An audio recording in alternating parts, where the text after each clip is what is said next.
Então, quando nós falamos vida em abundância, a gente reconhece essa vida abundante numa criança que nasceu na pequena Belém Efrata, pequena demais para figurar entre as milhares de Israel. E tem vida abundante. No menino que vive a adolescência e juventude na desprezível Nazaré. E a gente conhece muito bem a frase do Natanael: e pode de Nazaré sair alguma coisa que preste? Né? Então ele vive a infância, a adolescência, a juventude na desprezível Nazaré. Sua vocação e a sua missão acontece na Galiléia dos gentios, terra de Zebulon, que numa boa tradução bem nordestina, bem cearenseis, seria terra onde o cão perdeu as botas, terra do seu Zé Ninguém, terra onde ninguém quer ir, é terra de Zebulon, e aí onde Jesus exerce a sua missão. Se considera o servo sofredor, passa pelo Getsêmani, espaço de sofrimento, e morre na cruz. E a gente reconhece que ele tem vida abundante. Então tudo indica que o critério do que ele está chamando de vida abundante não corresponde aos códigos que nós chamamos no nosso contexto de vida abundante. Então, entre o palácio e a manjedoura, ele faz a opção de caminhar na manjedoura e não no palácio. Entre uma entrada triunfal, que na nossa cabeça poderia ser vida abundante vindo numa carruagem, ele faz a entrada triunfal montado no jumentinho, montado em jegue. E mesmo que andando com Nicodemos, o religioso, e conversando com Zaqueu, que era um publicano, um cara ligado aos espaços públicos, e possivelmente, aparentemente pela sua frase, parecia, mesmo que fosse um publicano naquele contexto, cobrador de impostos, parecia um cara honesto. Se eu defraudei alguém, então ele tinha tanta certeza que não tinha defraudado, eu quero entregar 4 vezes mais, quero devolver 4 vezes mais. Então Jesus transita com esse pessoal, se bem que a gente olhando nas escrituras, ele andava mais com publicanos e pecadores do que com qualquer outro grupo, é tanto que foi criticado como sendo glutão, bebedor de vinho, e tudo indica que ele era atlético, aguentou chibatada da quinta-feira à noite até a sexta-feira às 3 horas da tarde, precisava ser um cara com muita resistência física e com muita graça de Deus. Bem, então que vida é essa? Né? Que vida é essa que ele vai chamar de eu vim para que tenham vida e a tenham em abundância? Que vida é essa que transita na vida do Jesus Cristo de Nazaré, que todos nós desejamos? É claro que o que eu vou falar nesse primeiro momento é meio subjetivo, porque não dá para a gente definir vida, mas só para você ter uma compreensão, quando João, por exemplo, vai escrever sobre a vida do Jesus, ele vai chamar de verbo, e o verbo se fez carne. E aí, não encontrando a palavra verbo, vai buscar no grego, não encontrando uma resposta viável na palavra verbo, vai buscar no grego logos, né, que seria a essência mais plena de qualquer divindade. E o logos se fez carne, e a vida se fez carne, e a essência se fez carne, e o verbo se fez carne, a palavra se fez carne. João capítulo 1, versículo 1, quando fala dessa essência, desse verbo que se faz carne e habita entre nós, cheio de graça e de verdade. Ele não é um sopro da vida, ele é o próprio sopro. Ele não é eu e você que dependemos do pneuma, que dependemos do sopro para existir como indivíduo. Ele já é a priori a experiência biológica, ele já existia. E eu acho bacana isso no Evangelho de João, porque ele diz que Jesus era Deus. No princípio era o verbo estava com Deus e o verbo era Deus. E o verbo se fez carne. Quando o verbo se fez carne, não começou a vida, ele já era a vida. Quando ele se fez carne, começou o processo biológico de vida. Aí começa um processo biológico de vida. E nesse processo biológico, ele vai viver como todo ser, especialmente ser animal, a experiência de troca com o meio ambiente. Seja do oxigênio, mas ele vai viver a experiência de troca. Nessa experiência de troca, nós vamos começando a estabelecer os espaços políticos, sociais, econômicos, a experiência religiosa, que no caso de Jesus, ele transita no espaço religioso, ele participa das culturas religiosas, e ele ressignifica cada momento desse do que ele encontra no espaço religioso, mas a vida que estava nele se manifesta no corpo. A vida que estava nele se manifesta no corpo. E surge a partir daí essa composição genética, que no caso dele é um mistério extraordinário, que é uma participação divina e humana. E nesse sentido, para mim, o grande milagre não é o milagre de que um adolescente está engravidando de forma miraculosa, ou seja, não é um milagre ginecológico, é um milagre, se bem que tem a experiência ginecológica, mas o milagre é teológico, Para mim, mais do que o milagre de uma adolescente engravidar, é o milagre de Deus habitar entre os seres humanos. Esse é que é o grande milagre. O grande milagre é essa semente de Deus que se infiltra e que permeia a experiência humana. Então, nesse aspecto, o que acontece com ela, acontece também com você e comigo. Por isso que Jesus vai dizer mais adiante, o Espírito Santo virá e habitará em vós. A grande sacada desse texto de João é que a separação entre divino e humano não existe mais. Divino e humano fazem parte de um mesmo pacote. O Verbo se fez carne, habitou entre nós, cheio de graça e de verdade, e vimos a sua glória como do unigênito do Pai. Em qualquer religião, essa ideia do divino e humano estão sempre, usando a linguagem aí dos teólogos, né, vive uma experiência dicotômica, estão dicotomizadas, ou seja, o divino está aqui e o humano está do outro lado. E aí, nessa experiência do divino e humano estar do outro lado, eu preciso criar um oratório, um espaço físico para me aproximar da divindade. A grande novidade do Evangelho, no que diz respeito à vida, é que Deus agora habita em você. Então você vem ao templo porque o templo é um espaço social interessante. No templo nós conseguimos a consolação, a exortação, a edificação, nós convivemos uns com os outros. Mas se por acaso você for preso e não tiver mais templo, a vida continua com Deus, porque o templo pode ser uma experiência transitória, mas ela não é fundamental, ele não é fundamental. O fundamental é uma vivência comunitária. Eu preciso de 2 ou 3 reunidos no nome de Jesus. Então o templo em si faz sentido quando o nosso arquétipo é religioso. Quando ele não é religioso, você é o templo do Espírito Santo. Então a grande novidade em se tratando da vida é que você agora não é simplesmente uma presença humana ambulante. É Deus e você. Vocês estão no mesmo pacote. Então isso forma uma composição diferenciada, mesmo que com uma experiência biológica semelhante às demais pessoas. Toda a experiência fisiológica, toda a dimensão biológica, toda a conjuntura físico-química, bioquímica está presente no seu corpo como nos demais seres humanos. O que é que tem então de diferente na sua vida? É o fato que o Espírito Santo habita em você. E o fato de que agora você tem um projeto novo de existência. Então qual é a sua missão e a minha missão? É primeiro uma missão comigo. É primeiro uma missão com você. Qual é a missão?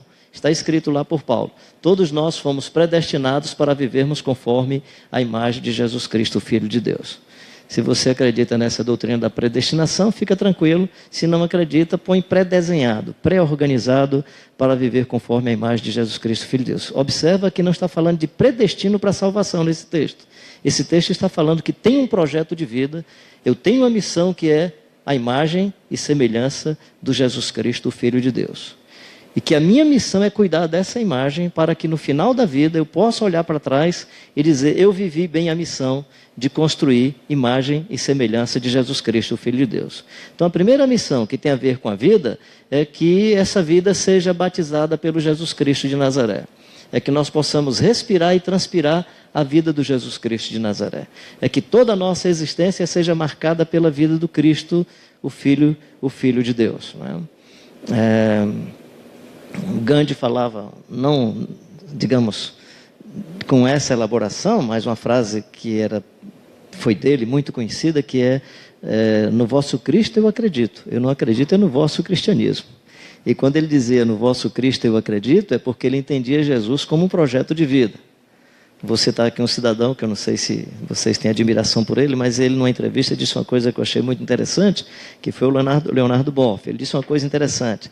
Se você não tem nenhuma crença teológica sobre Jesus de Nazaré, leia o Novo Testamento e imagine um ser humano a partir do Novo Testamento. E aí faça o seguinte, desenhe esse ser humano. E você não precisa crer nele teologicamente, crer nele como Salvador, mas você precisa olhar para ele e dizer assim, está aqui um ser humano fantástico. Se você tentar ser esse ser humano, aí ele diz assim, você já conseguiu demais para a sua vida. Ou seja, mesmo quem não acredita em Jesus, olha para a vida de Jesus e dizendo assim, imitá-lo já vale a pena. E aí se você vai para o mundo protestante, todos aqueles indivíduos que de alguma maneira a gente tem alguma admiração, né?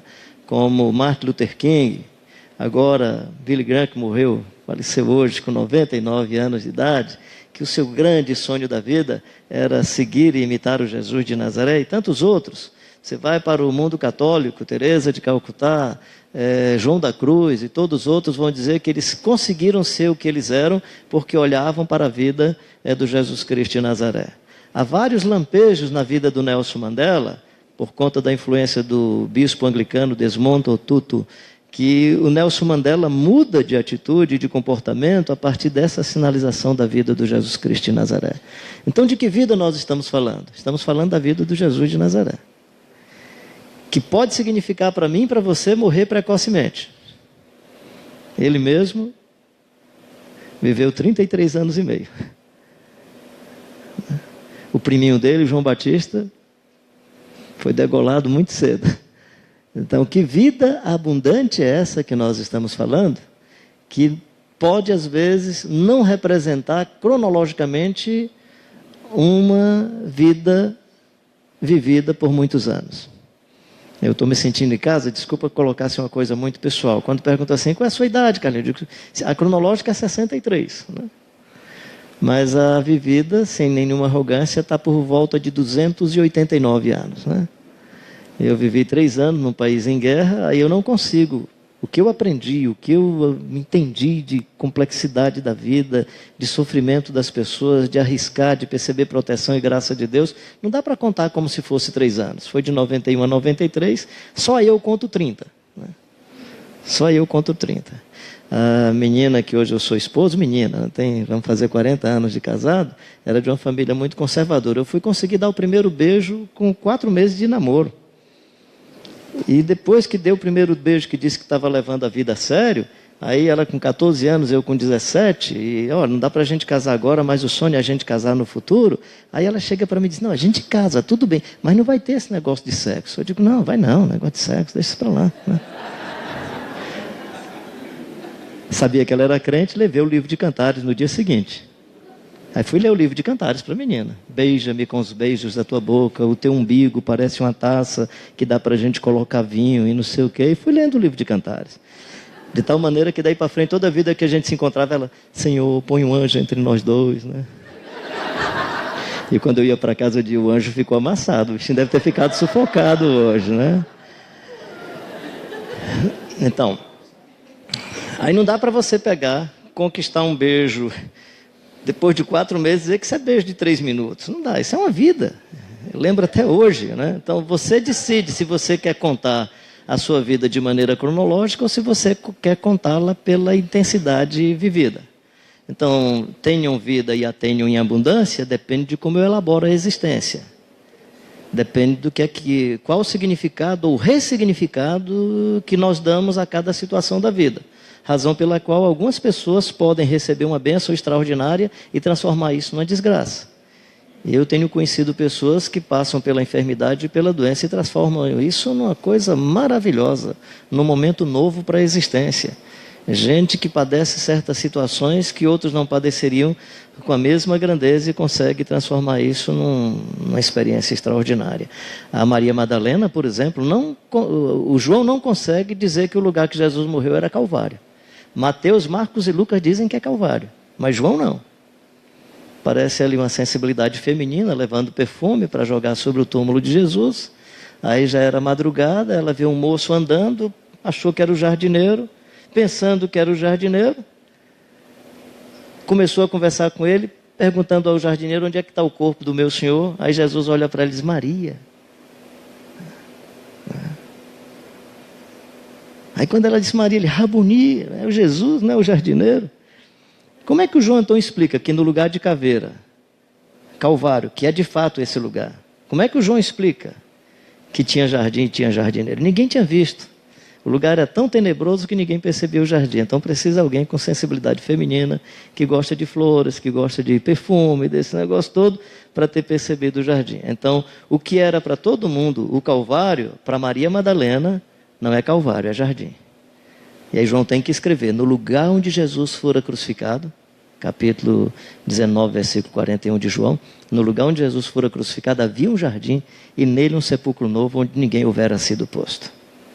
Que vida é essa? Que faz o cara estar pendurado no madeiro, abençoando os seus algozes, orando pelo ladrão que está do seu lado, Eu trabalho muito com esses garotos aí que estão envolvidos em violência. Esse momento agora é muito complicado porque o conceito de facção é mais do que gangue. Eu conhecia mais sobre gangue, eu não conhecia sobre facção.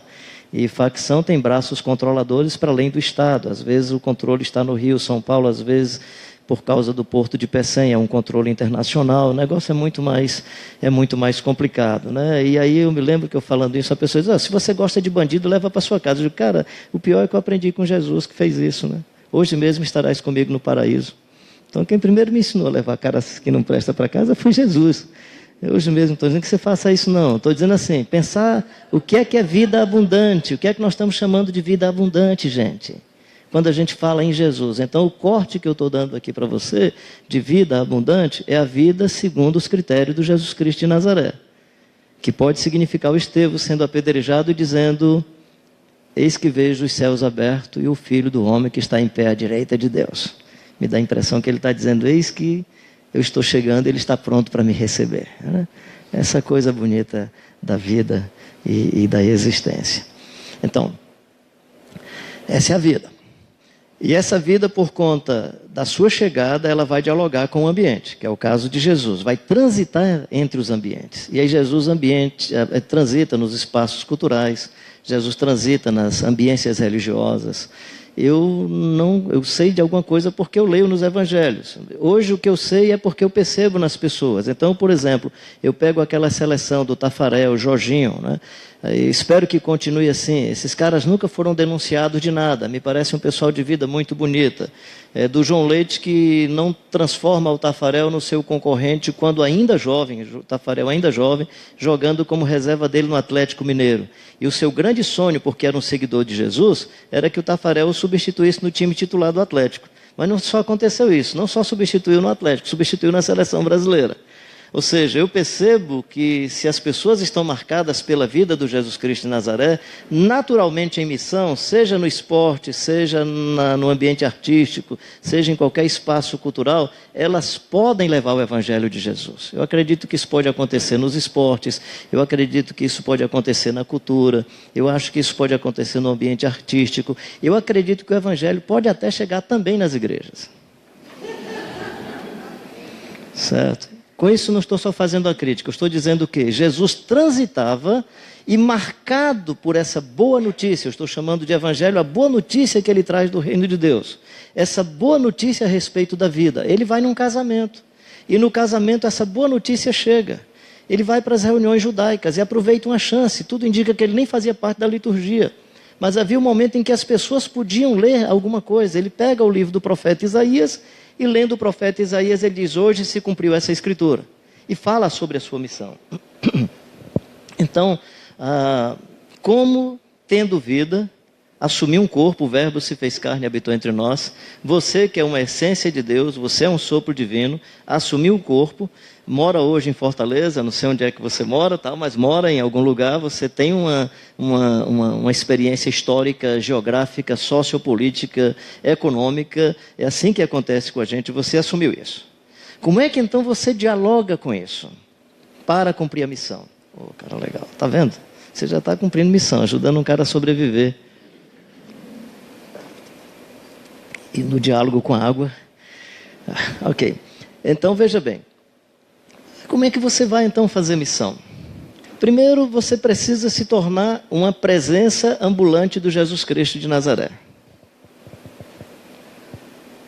Todos nós fomos pré-desenhados, pré-organizados, predestinados para vivermos conforme a imagem de Jesus Cristo, Filho de Deus. Isso aí está lá em Romanos capítulo 8, você pode ler depois do versículo 26, quando fala que o Espírito Santo intercede sobre nós, por nós sobremaneira com gemidos inexprimíveis.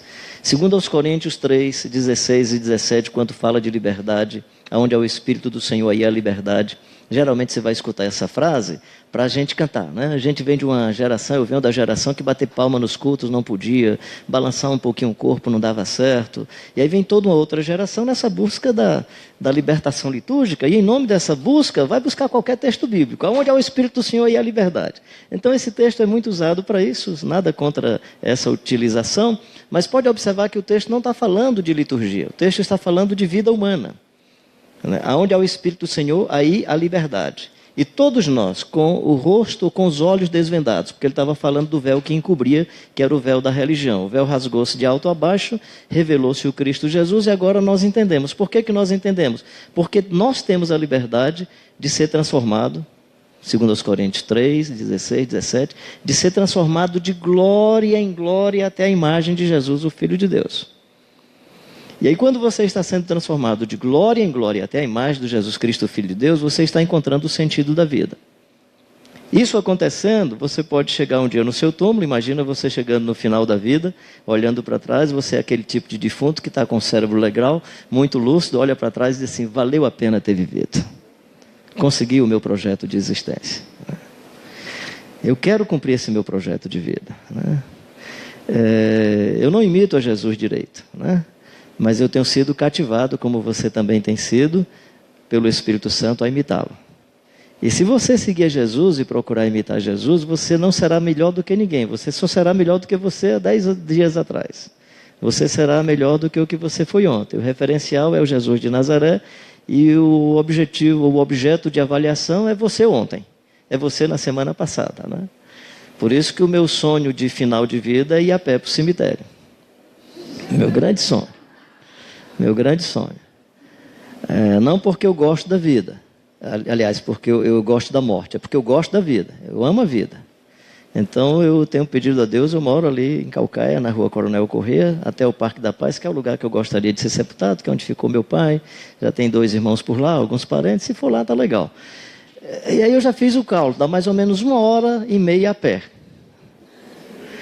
E o Debrando, você já está convidado, Augusto, Aninha, Então, se Deus me avisar 1h30 antes, eu quero me arrumar, minha Bíblia é bem pequenininha assim, botar minha Bíbliazinha e quero ir a pé. Porque eu amo a vida. E ainda vou ter uma composição biológica para ir caminhando. Ainda vou ter um corpo e um físico que depois vai durar só 24 horas e a vida vai continuar. E o corpo vai entrar em estado de decomposição. Então, esse encontro da vida que Deus deu com o corpo é que gera a missão nessa caminhada. E quero continuar fazendo missão nesse dia. Por isso que eu quero ir cantando aquele hino, Tu és fiel, Senhor, meu Pai Celeste. Senhor meu Deus, quando eu maravilhado. Vou cantar aquele outro hino, ando devagar, porque já tive pressa. Claro, estou indo para o cemitério, viver sem ter a vergonha de ser feliz, cantar e cantar a beleza de ser um eterno discípulo, um eterno aprendiz. A vida é bonita, a vida é bonita. E encantado com a vida, cumprir esse papel final da existência, se tiver conseguido viver sinais da vida do Jesus Cristo de Nazaré, que é isso que dá sentido. Não é o lucro que vai dar sentido, não é o conjunto de posses. Esse conjunto de posses pode servir como diálogo para a existência. Da mesma forma como as roupas podem servir de diálogo do que você quer comunicar a respeito do Evangelho. A marca do seu carro, o cifrão na testa, pode servir de diálogo. Às vezes não. Em geral não. Em geral nós queremos ser reconhecidos pelo título e não pela composição genética mais profunda. Eu, por exemplo, eu tenho 2 paletós. O Brioso, que tem 40 anos, que é meu amigo, sabe disso, e o Azulão, que tem 36.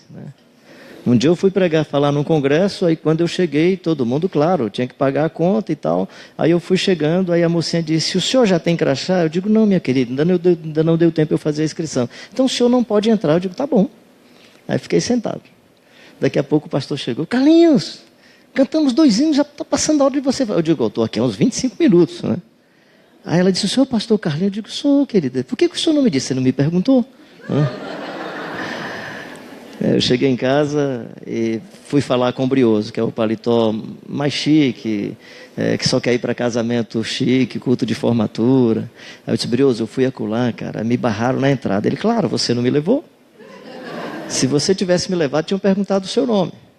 Ou seja, quando eu ando com o Brioso, eu não sei se o que as pessoas estão vendo é a singularidade de vida do Carlinhos ou se é a imagem pública, a persona. O que é que as pessoas estão observando? O que é que as pessoas observam em você? O título, a conta bancária, o seu doutorado, o seu mestrado? O que é que as pessoas percebem em você? Por isso que tu é o pastor, cara. E não chame de pastor, é desrespeito. Eu estava lá no Apodi, no Rio Grande do Norte, comecei a conversar com os adolescentes, daqui a pouco o adolescente, e aí, Carlinhos, e tal, pai? Respeita o pastor, porque Carlinhos é palavrão, se não vim com o pastor antes, Agora, engraçado, ninguém chama o outro de motorista José, costureira Francisca, né? Ninguém chama outra pessoa de coveiro Dagoberto, né? Mas doutor e pastor. E as pessoas fazem questão de serem reconhecidas pelos seus títulos, pela conta bancária, pela espiritualidade, pela capacidade produtiva no seu ambiente religioso. E aí nós não amamos, às vezes, as pessoas, nós amamos o que elas podem produzir. Essa é uma das coisas complicadas, por exemplo, no nosso ambiente religioso. Se ele produz bem aquilo que é uma demanda para a expectativa das pessoas, ele continua em evidência. No momento que ele não produzir o que nós estabelecemos como sendo a evidência, acabou-se a missão. Que missão? Então, definir a vida e qual a missão que nós estamos envolvidos é muito importante. Porque a nossa missão demanda da missão do Jesus Cristo de Nazaré. Eu vim para que tenham vida e a tenham, vamos dizer juntos, eu vim para que tenham vida e a tenham em abundância. De que vida Jesus está falando? Não levem alforje, não levem 2 sandálias. De que vida Jesus está falando? Se alguém quer vir após mim, negue-se a si mesmo, tome a sua cruz e siga-me. Que no nosso contexto, a tradução deveria ser diferente. Se alguém quer vir após mim, negue-se a si mesmo, tome a sua cadeira elétrica e siga-me. Porque cruz hoje não representa o que ela representava na época. Na época era cadeira elétrica, hoje não é símbolo religioso, é símbolo da cristandade. Então, quando eu falo tome a sua cruz, eu imagino um símbolo religioso sobre os ombros. O que Jesus está dizendo é, se você quer a missão que eu estou propondo, pode dar pauleira. Alguns podem viver 99 anos e serem reconhecidos, como é o caso do Billy Graham. Outros não. Outros não. Então, de que missão nós estamos falando? Então, primeiramente, a missão de cuidar da sua vida, de tal forma que na sua existência você se permita transformado de glória em glória até a imagem de Jesus Cristo, Filho de Deus. Qual é a segunda missão decorrente dessa? É que quando a gente se encontra com o amor de Deus, nós somos pessoas que amam. E pessoas que amam não conseguem viver sozinhas.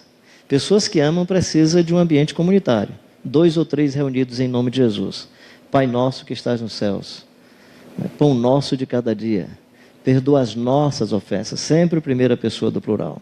2 ou 3 reunidos, e por aí vai. E ele virá e habitará em vós. Eu tenho um amigo, é um teólogo bem interessante, que ele diz uma coisa, a gente ainda está conversando, eu estou quase sendo convencido, mas estou meio lá e meio cá, né? Ele diz, essa história da habitação do Espírito Santo no indivíduo, isoladamente, não corresponde à beleza teológica do Evangelho. E ele diz uma coisa que eu estou começando a pensar. Todas as vezes que fala sobre o Espírito Santo e ele habitará em vós. E quando fala das manifestações dos dons e dos ministérios, é sempre uma manifestação coletiva. Extraordinário. Então estou apenas dizendo para você que decorrente dessa missão de seres humanos alcançados e alcançadas pelo amor de Deus, é o fato de que nós vamos viver em comunidade amando. Então a experiência comunitária é uma das nossas missões prioritárias. Quem conhece Efésios capítulo 3, tem lá uma parte do texto que fala da largura, do comprimento, da profundidade e da altura do amor de Cristo. A frase anterior a isso é, com todos os santos ou com todas as santas. Nós vamos discernir a largura, o comprimento, a profundidade e a altura do amor de Cristo. É exatamente convivendo com aquela pessoa que eu não gosto que eu aprendo a amar. E quem é você para ser melhor do que os outros? Não dá. Se você acha que a sua comunidade não está boa, então vem para ela. Se você é tão bom assim, vem para ela para ver se você evangeliza e faz missão na comunidade. Se você acha que ela está bem e é melhor do que você, então vem para ver se você melhora. E quando você encontrar uma comunidade maravilhosa, me avisa e me convida que nós dois vamos para lá. E assim que chegarmos já deixa de ser maravilhosa. Já deixa de ser maravilhosa, né? Então, qual é a missão? A missão é ser transformado de glória em glória até a imagem do Jesus Cristo de Nazaré. Qual é a missão decorrente dessa? Seres humanos que respiram e transpiram amor e por isso vivem em comunidade. Por isso que eles respeitam as pessoas, acolhem as pessoas. E quando eu estou falando da comunidade, de um lado, essa primeira comunidade imediata, mas como decorrência dela, é que essa comunidade passa a ser uma expressão do amor de Deus para os demais segmentos da sociedade. E aí o que é que nós somos? Um sinal do reino de Deus, que essa também é a grande missão do Jesus de Nazaré. O reino de Deus está dentro de vós. O reino de Deus está perto de vós. E diz, e o reino de Deus virá. Então, esse reino, já colocado com uma conotação de relações sociais, políticas, né? Ele se manifesta entre a gente.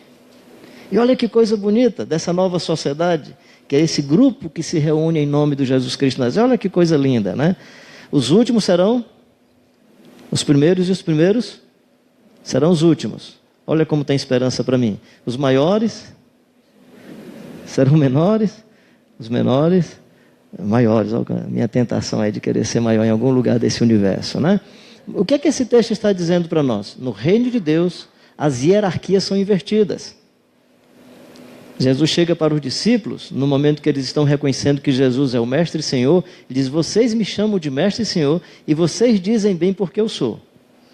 Aí ele pega uma bacia, põe água na bacia, pega uma toalha e vai lavar os pés dos discípulos. O que é que Jesus estava fazendo naquela ocasião? Vocês me chamam de Mestre e Senhor, mas no meu reino, quem é chamado de Mestre e Senhor, faz o trabalho de um escravo aprendiz. Jesus vai fazer o trabalho do cara que ainda não é reconhecido servo, que ainda não é reconhecido escravo. Ele vai fazer o trabalho daquele que, exercendo bem aquela tarefa, será promovido a escravo.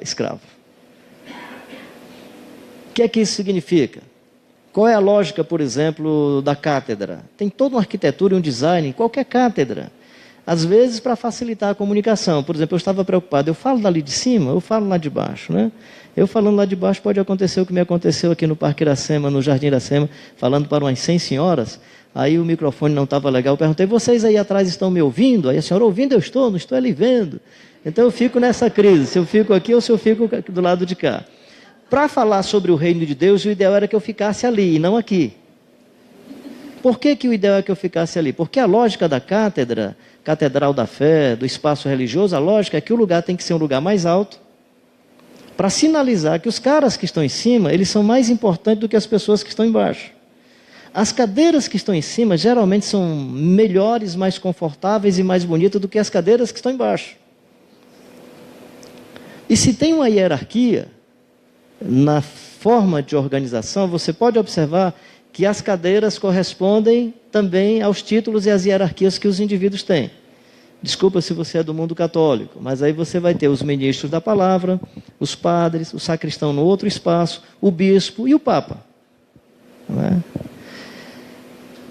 Você vai para a igreja evangélica, aí tem em algumas arquiteturas e o design como uma coisa é apresentado, né? Você tem algumas cadeiras, e tem uma cadeira do centro, assim, que é mais bonita. Vamos tirar as cadeiras? Não, vamos mudar a atitude do coração. Ou seja, se o cara que está sentado na cadeira ali está comunicando para a comunidade que ele é capaz de lavar os pés das pessoas, não tem problema a cadeira. Agora, se ele usa a cadeira para cada vez mais manipular, controlar, dizer que as pessoas são dependentes, então aí não tem nenhum sinal do Evangelho. Por isso que Jesus diz assim, vocês me chamam de Mestre e Senhor, mas no meu reino a hierarquia é invertida. Então qual é a nossa missão, se a vida é a vida do Jesus e das comunidades da primeira geração que Jesus conviveu? É a missão de transformar as nossas relações de poder. Mudar as nossas relações de poder. Se na relação de poder, a pergunta do mundo protestante ou do mundo cristão é querer quem é cabeça na família, quem manda na família, no Evangelho a pergunta não é quem manda. No Evangelho a pergunta é quem ama. É quem ama. A pergunta não é quem manda, é quem ama. Mas nós queremos estruturas de poder. Essa é a nossa grande tentação. Tende em vós o mesmo sentimento de Jesus que houve também em Cristo Jesus, que sendo em forma de Deus, não teve por usurpação o ser igual a Deus. Antes humilhou-se, esvaziou-se de todas as estruturas de poder. Ele não esvaziou-se de Deus, mas esvaziou-se de si mesmo. Fez-se em figura humana, apresentou-se como servo e foi obediente até a morte, morte de cruz. Então a nossa missão é cuidar da nossa vida para que todos nós sejamos transformados de glória em glória até a imagem de Jesus Cristo, o Filho de Deus, porque o projeto final está escrito pelo João no capítulo 3, versículo 2, que é: como ele é, nós seremos, e como ele é, nós veremos, e como ele é, nós seremos. O nosso projeto é sermos um tipo de comunidade semelhante, ou que pelo menos busca imitar a comunidade de Jesus Cristo, a primeira geração de discípulos.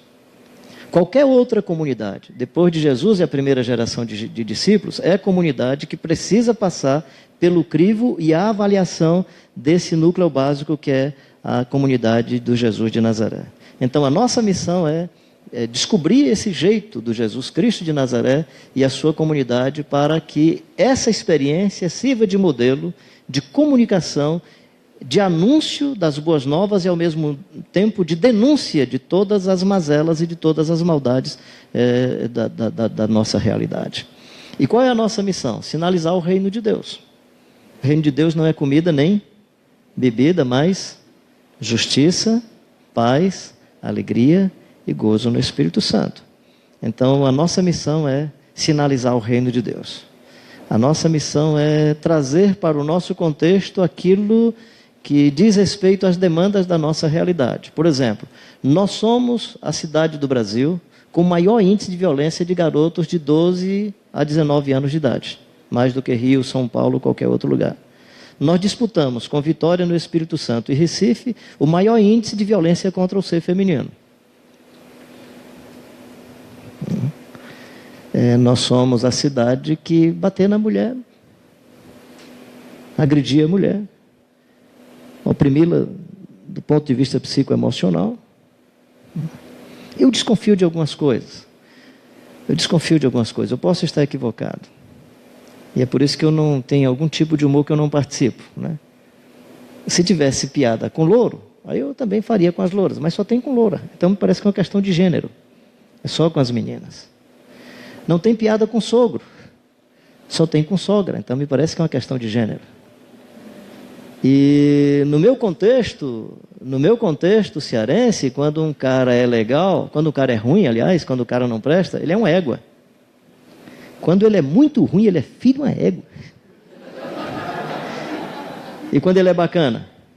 Pai d'égua.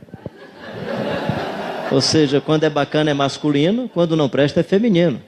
Aí a gente não entende por que o ser feminino é objeto, que pode bater, que não é mais um ser feminino. E aí esse pneu é um pneu.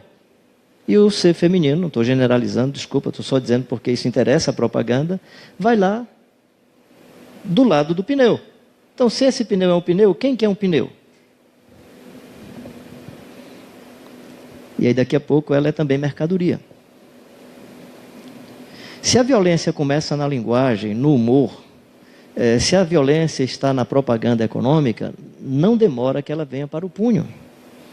É como, por exemplo, e eu estou muito preocupado com o cenário protestante brasileiro, que é hoje, no meu entendimento, um dos ambientes religiosos com mais cacoetes e expressões de violência.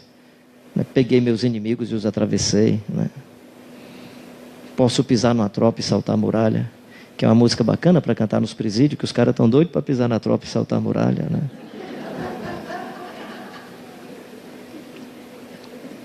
Quando eu tenho um inimigo, Jesus manda eu orar por ele. O cara me xinga, Jesus manda eu orar por ele. No contexto musical brasileiro, se a pessoa me xinga, eu depois vou estar no palco, ele está do lado de lá, isso tem um saborzinho de açúcar. Então, assim, nós não percebemos que nós começamos a usar uma linguagem de violência e dizendo, nós estamos fazendo a missão. Que missão? Qual é o critério da missão? O modelo pessoal é a vida do Jesus Cristo de Nazaré. O modelo social é a convivência de Jesus e a primeira geração de discípulos. E a implicação disso é os sinais do reino de Deus, que não é comida nem bebida, mas justiça, paz, alegria e gozo no Espírito Santo. Como é que essa missão, então, e aí com isso eu vou concluindo, como é que ela vai se concretizando de fato? Ela vai se concretizando na interseção da sua singularidade mais profunda, que pode responder ao seu contexto a partir de um certo discernimento.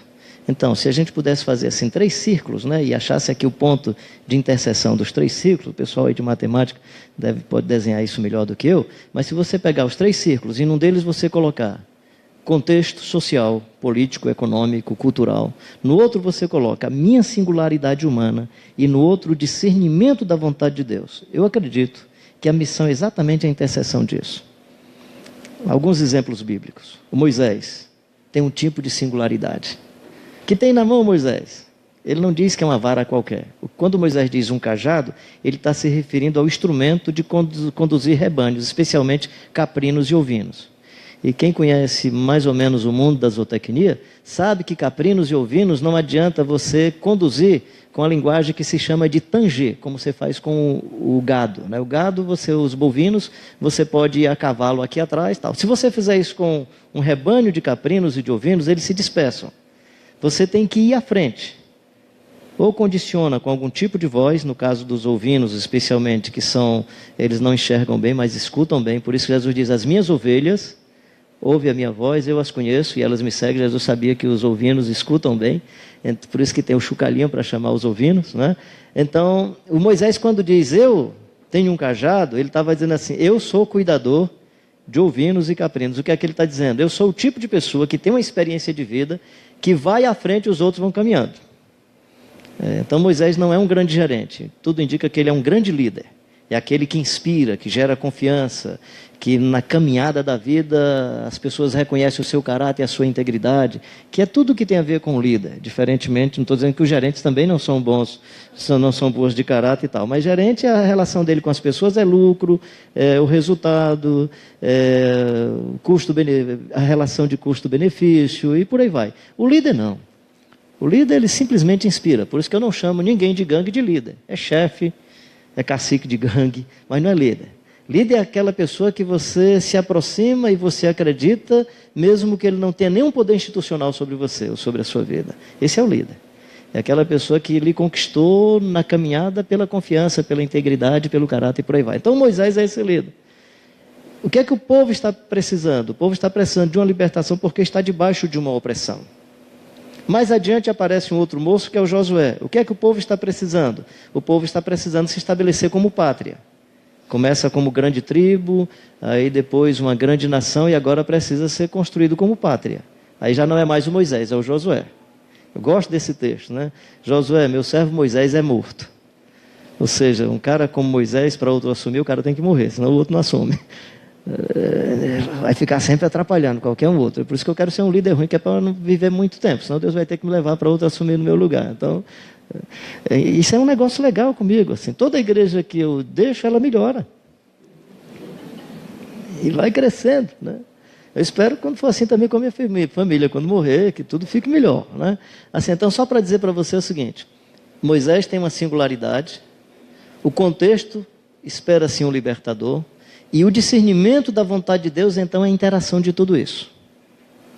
Pega o Neemias, copeiro-chefe do rei Artaxerxes. O que é isso? O cara que organiza, onde é que o cara fica, onde é que fica o outro, como é que entrega o vinho e tal. O que é que estava se precisando no contexto? Reconstrução dos muros e do templo. O que é que se precisava? De um grande gerente, que consiga pegar madeira, que consiga organizar o pessoal, para fazer a construção acontecer logo, e aquilo que não acontece em meio século, acontece nas mãos de Neemias em 50 dias. Agora, leia o capítulo 5, o povo sofrendo, imposto altíssimo, aí vem lá a passeata das mulheres, a mobilização das senhoras, reclamação pública. Eu acho que só não queimaram o pneu lá, porque não tinha pneu para queimar, mas tem uma passeata maluca. Pode ler depois o capítulo 5 de Neemias que você vai ver. O que é que eu estou apenas dizendo para você? O Neemias tem uma singularidade, uma capacidade técnica extraordinária, o contexto demanda uma resposta e ele tem o discernimento para responder.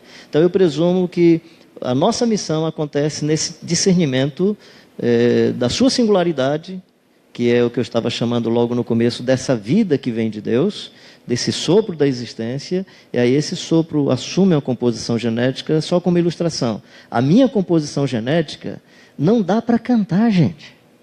A do Augusto é uma beleza. Esse cara, quando dedilha lá o violão e começa a cantar, abençoa o coração da gente. Eu, quando começo a cantar, o pessoal quer ir embora, né?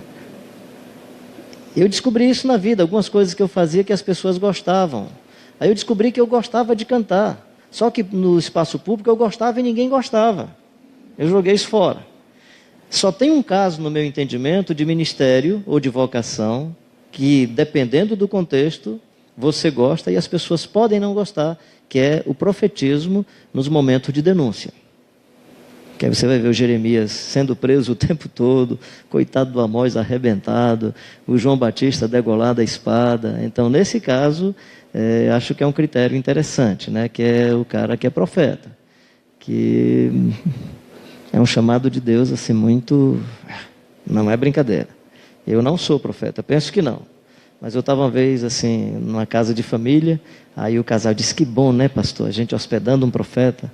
Eu digo, se eu for profeta, eu vou começar a orar por vocês. Não, pastor, a Bíblia diz que quem hospeda um profeta, quem dá um copo de água a profeta, recebe galardão de profeta. Eu disse, pois é, e galardão de profeta é chibatada e cadeia.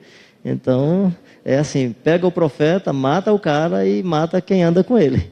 Mata o João Batista e o priminho dele chamado Jesus. Então, se a sua singularidade tem um chamado nessa direção, pode ir em frente. Pode ir em frente. Luther King tinha muita clareza disso. A filhinha adolescente começa a conversar com as amigas na escola e as meninas vão dizer, estão dizendo que vão matar seu pai. Aí ela chega e diz, pai, estão dizendo que vai matar o senhor, é verdade. É, filha, pode acontecer. Então deixa. Não, não posso deixar, filha, eu tenho uma missão. Deus me deu uma vocação. Não é? Então, 50 anos atrás, quando nos Estados Unidos, o negro não tinha chance de participar nas principais decisões do país, meio século depois você tem um negro assumindo a presidência da nação. Mas um cara morreu antes. E esse é um aspecto interessante dessa vocação. Se a sua vocação é luta por justiça, não faça plano de saúde, faça um plano funerário. Se você tem vocação para filantropia, não. Aí pode arranjar parede bacana para colocar quadros, que vai ter reconhecimento não sei de quem, de todo mundo, porque Jesus já falava isso. Jesus já dizia que na filantropia, se você fizer com a mão direita, não deixa a esquerda ver, porque a esquerda vai reconhecer. Claro, isso só na Bíblia. No Brasil, se a direita fizer, a esquerda não reconhece, se a esquerda fizer, a direita nunca vai reconhecer. Mas assim, esse texto não faz sentido para nós.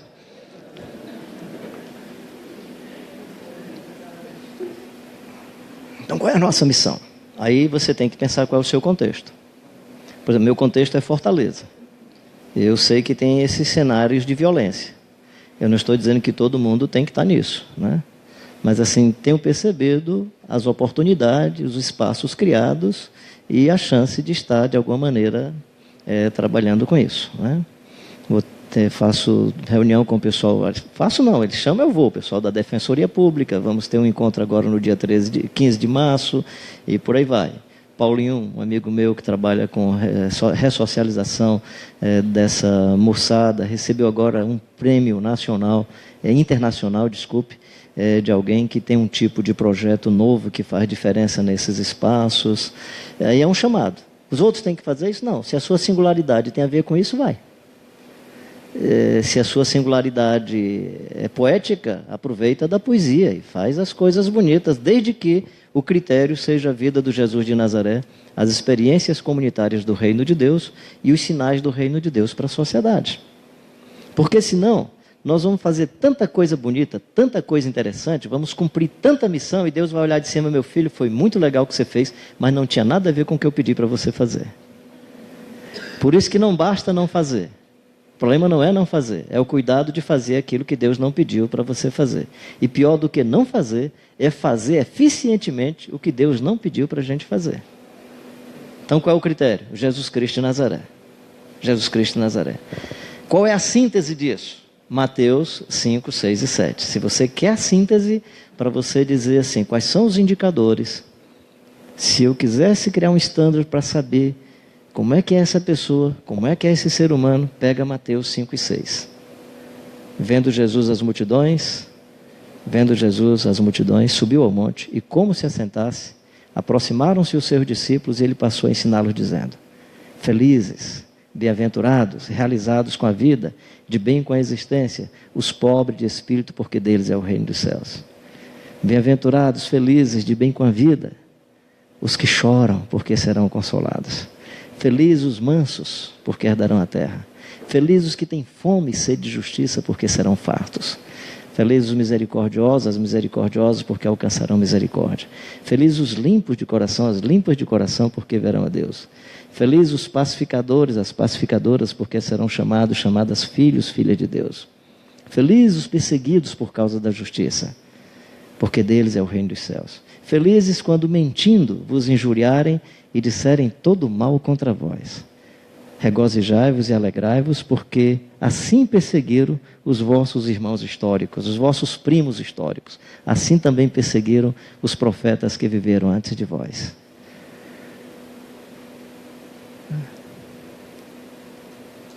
Essa é a síntese, se você pensar num perfil humano, e aí você olha e diz, misericordioso, misericordiosa. Não gosta de guerra, é pacificadora, é pacificador, né? Não fica julgando as pessoas de forma perversa, tem discernimento na vida, mas não para pisar as pessoas, é pura de coração. Só para servir como ilustração, eu era pastor numa comunidade aqui em Fortaleza, um dia de segunda-feira um cidadão me ligou, e assim, queria conversar comigo e tal, eu digo, vou aí agora. Aí fomos lá, começamos a conversar, ele tocou em 3, 4 assuntos, e tocou no 4º assunto, que eu acho que era o assunto que ele queria falar. Aí, você viu a irmã fulana de tal, ontem à noite no culto? Vi, sim. Você viu mesmo? Vi. Você viu a roupa que ela estava? Eu digo, não vi. Você não viu? Eu digo, não vi. E ele começou a descrever não só a roupa, como o corpo da senhora.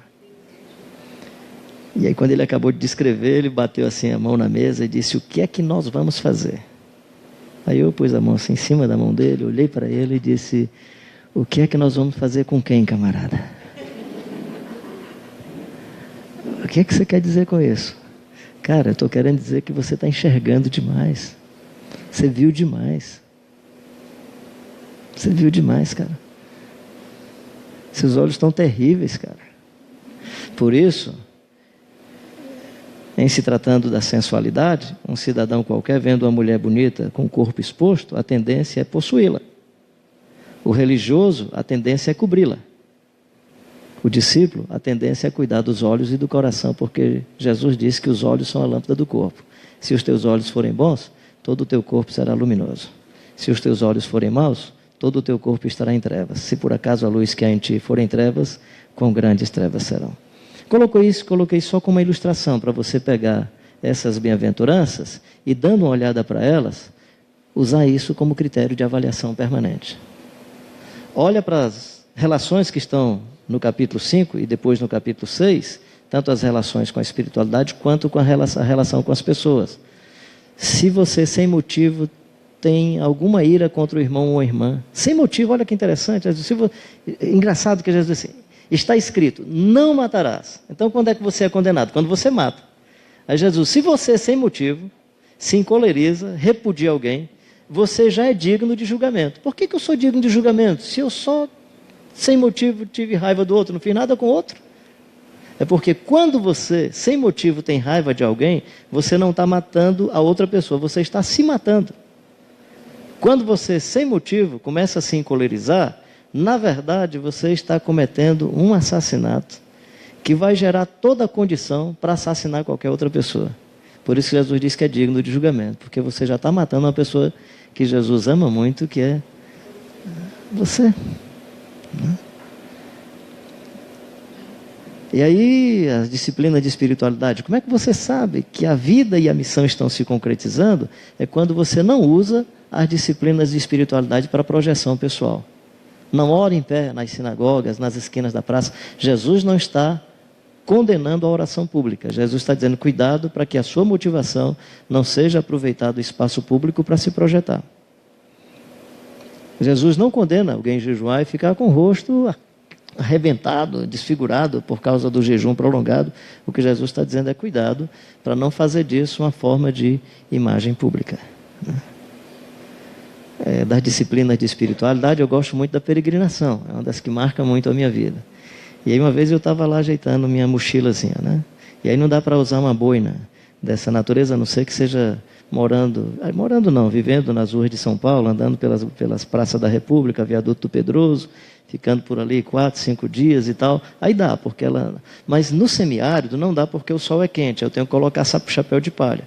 Aí eu estava lá ajeitando minha mochilinha, chapéu de palha, sou branquelo, tem que ter protetor solar, Aí quando eu vou de sandália entra muita pedrinha. Se é no asfalto nem tanto, mas aí quando é em lugar arenoso, aí entra pedra, tem que ser tênis. Aí eu comecei a colocar as peças poucas da peregrinação. Percebi que tudo que eu colocava dizia respeito à proteção e não à representação. Daí para frente eu descobri que a vestimenta não é para representação, é para proteção. Isso tem tudo a ver com o Evangelho do Jesus de Nazaré. Como é que o menino, sabendo que o pessoal vai gritar Hosana, Hosana ao rei que vem em nome do Senhor, vai de jegue? Cena digna de vaia. Precisa ser muito filho de Deus, precisa ter muita consciência da sua singularidade para ir montado no jumentinho e não levar uma grande vaia. Ser reconhecido como filho de Deus e cumprir bem a missão. Então esses diálogos com o contexto é muito importante. Estamos numa das cidades mais violentas do mundo.